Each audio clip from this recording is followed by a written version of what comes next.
स्वभाव बन गया है हठ करने का।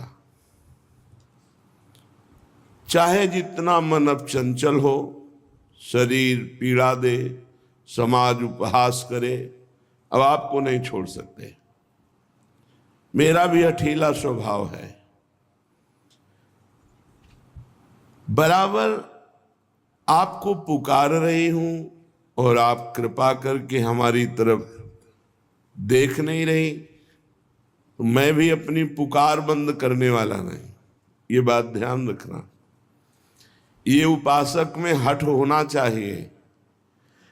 इष्ट देव की तरफ से यदि अपने को ऐसा भास रहा है कि अनुकूलता नहीं मिल रही, साधना नहीं बढ़ रही, कोई अनुभव नहीं हो रहा, तो हमें ना नाम जप छोड़ना है, ना अपना साधन मार्ग छोड़ना है।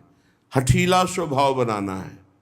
भूरी सखी कह रही, जीवन व्यतीत हो जा रहा है आपको पुकारते हुए, पर आप हमारे सामने प्रकट नहीं हो रही, तो क्या समझती हैं कि मैं आपको छोड़ दूंगा?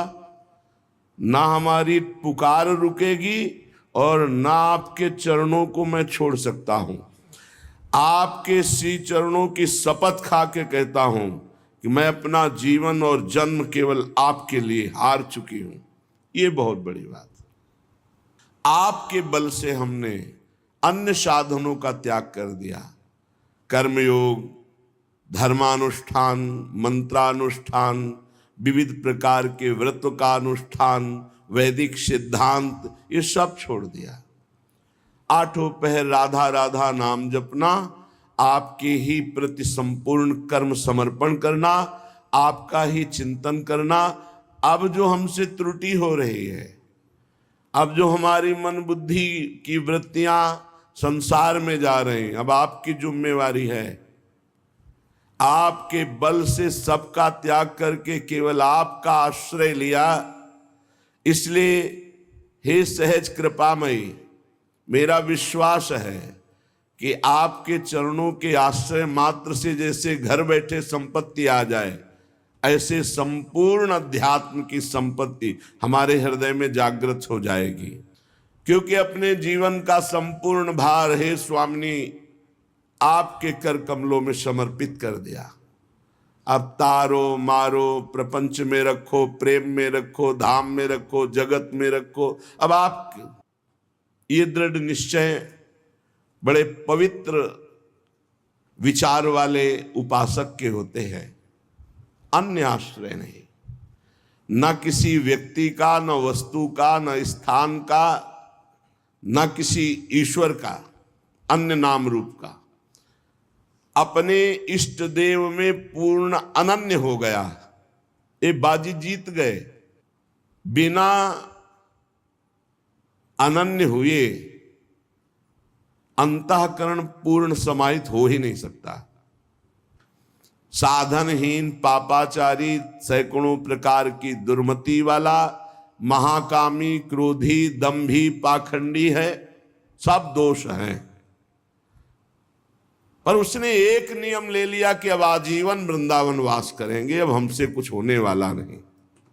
तो निश्चित उसको सत्संग मिलेगा, निश्चित रजरानी की कृपा से उसका परिवर्तन होगा, और यहां शरीर छूटा तो परम पद को प्राप्त होगा। ये धाम की महिमा है, ये अमोघ है। ऐसे का कैसे कल्याण हो सकता है? अत्यंतोद्धत धावत इंद्रिय गणों, बड़ी उद्धत होकर प्रचंड बलवान इंद्रियां और मन ये भोगों में भाग रहे हैं। सब कोई देख लो, बहुत धोखेबाज हैं। ये इंद्रियां, ये मन ऐसा मिठास पैदा करते हैं कि जीवात्मा स्वीकृति दे देता है, चलो। अब वो बेचारा इंद्रिय और मन के उसमें फंसा हुआ दुर्गति को प्राप्त होता है। सोचो कि स्वाभाविक ये भजन करेंगे तो इनके बस की बात नहीं, इंद्रिय और मन की।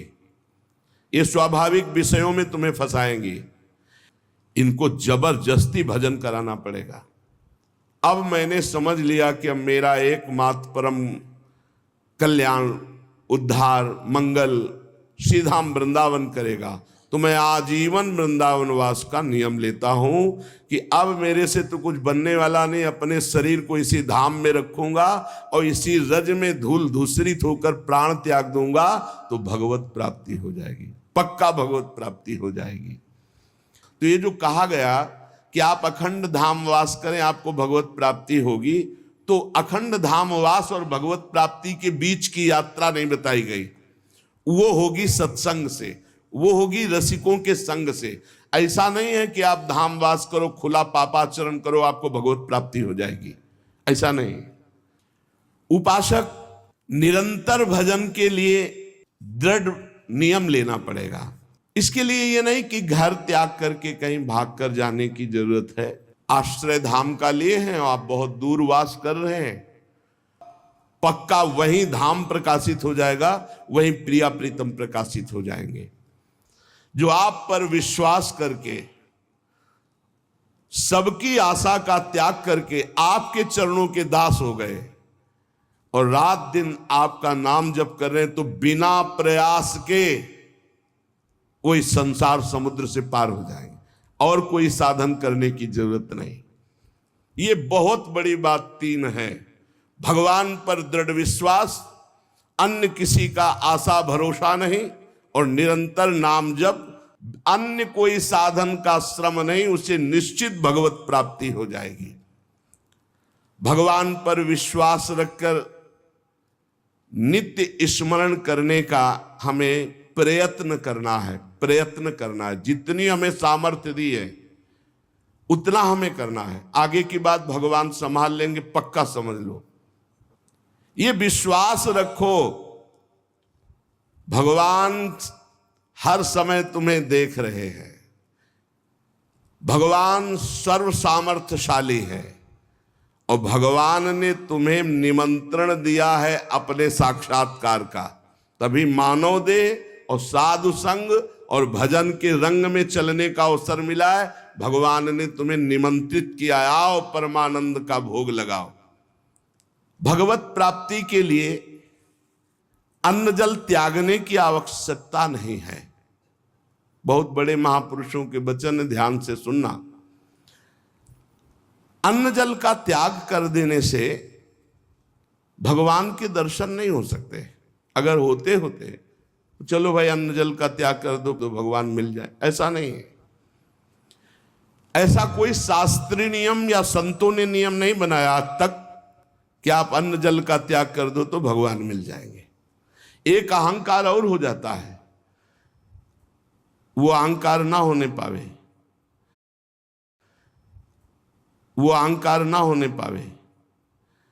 अगर हम फलाहार रहते हैं तो भजन के लिए रहते हैं, हर समय हमारा सात्विक भाव बना रहे और निरंतर भजन बने, बढ़िया बात है। पर यह अहंकार ना हो जाए कि ये तो अन्न पाते हो, मैं फलाहारी हूं, भगवत प्राप्ति में बड़ी बाधा अहंकार है। भगवान के दर्शन भजन से होते हैं। जितना भजन करोगे भगवद आश्रित होकर, उतने नजदीक आप पहुंचते जाओगे भगवान के।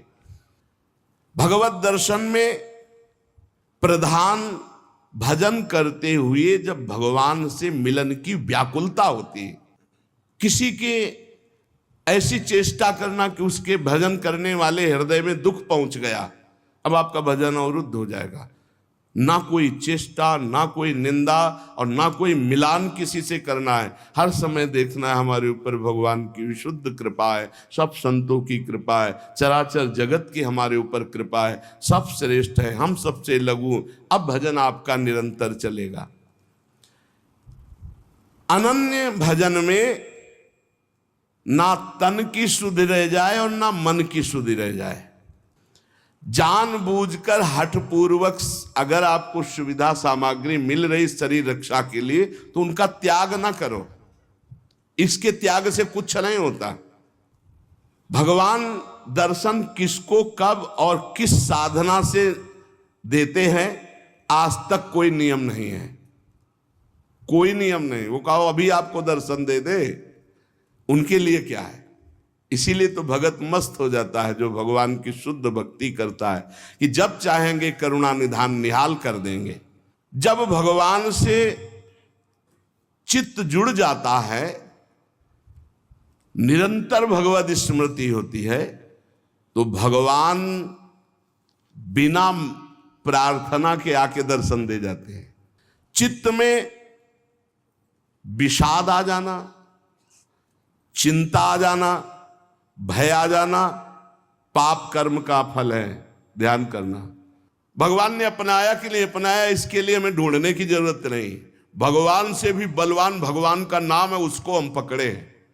गोस्वामी जी कहते हैं कि अब मैं देख रहा हूं कलयुग ने अष्टांग योग में भी अपना प्रवेश कर लिया, जिससे योग का फल जो चित्त वृत्ति का निरोध करके परमात्मा में समाधिस्थ होना है गया।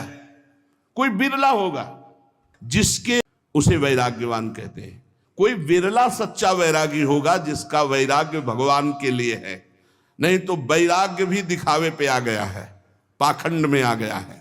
जब तो तब माना जाता है जो जब कर रहे हैं वो हमारे ध्यान में है, वही हम सुन रहे हैं, वही हम बोल रहे हैं, उसे जब माना जाता है। अब यज्ञ तो भाई बहुत दुर्लभ बात हो गई यज्ञ करना। तप में दंभ घुस गया। तप होता है भगवान की प्रसन्नता के लिए। तपस्या समर्पित करके दैन्य होने से भले मिल जाए, नहीं तपस्या से भगवान को नहीं खरीदा जा सकता।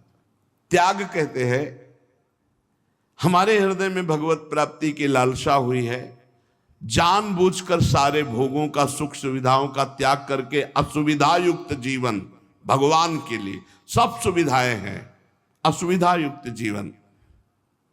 त्याग का जब तक अहम होता है तो ना संतों में और ना भगवंत में द्रवण क्रिया नहीं होती, ध्यान रखना। उनका हृदय तभी द्रवित होता है जब त्याग का, अहम का भी त्याग हो जाए। ध्यान देना, कलयुग